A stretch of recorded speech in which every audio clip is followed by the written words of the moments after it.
Hey, here are 3 tips on how to negotiate a condo sale at Lake Martin. And by the way, if you get any value out of this, please let me know by subscribing or liking this video so I can know this content helps you out. Okay, number 1, have good information.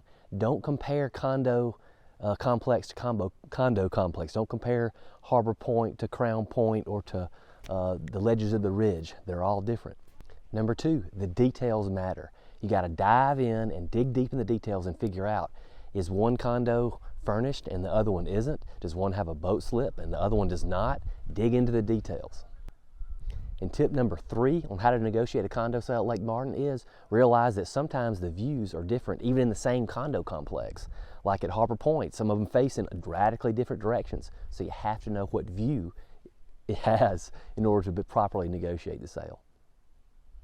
I'm John Coley with Lake Martin Voice Realty, and if this has helped you out at all, please let me know. I'd love to help you negotiate a condo sale, either on the selling or the buying side.